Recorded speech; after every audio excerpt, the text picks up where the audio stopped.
especially in language arts. Okay. Because we learn how to spell, grammar, and know how to rewrite the words correctly. So It helped me in language arts and social studies because last year I kept making D's, but this year I got even much better. I went from a D to a B, and even an A.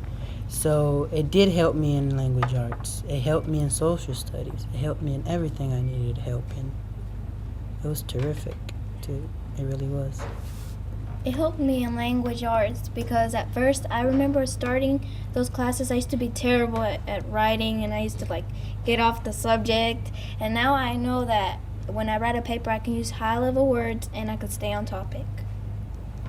It's helped me also in language arts because usually they ask us to write down the question, and I usually like to reword the question into the answer. And before I didn't know how to do that.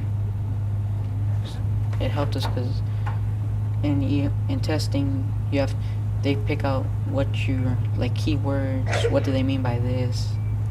So the more, and also in the language photo, since we had to read more, we also worked on those skills. It helped me a lot because I was in 6th grade. I was so terrified about the EOGs. I said, oh no, I'm going to fail. I'm not going to pass the grade.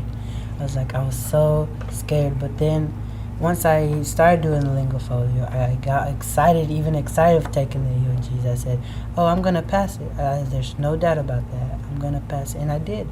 It really did. I did pass it. It did. It helped me on tests, and not just EOGs, on tests that we had in social studies, science, language arts, and math.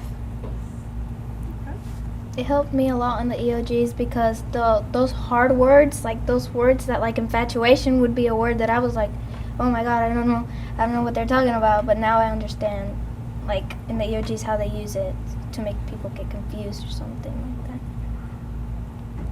it's very helpful in the EOGs because you learn how to read big words, and sometimes they ask you in what point of view the story written in, so you know already in what point of view the story is written. So. And even in some words that our teacher taught us, I said, oh, I remember that word. I know what it means. I know that Miss Betsy taught me that. I remember it. And it just came up to me right, I saw that word, I just remembered it. I said, I used the lingofolio on that, and I remembered it quick.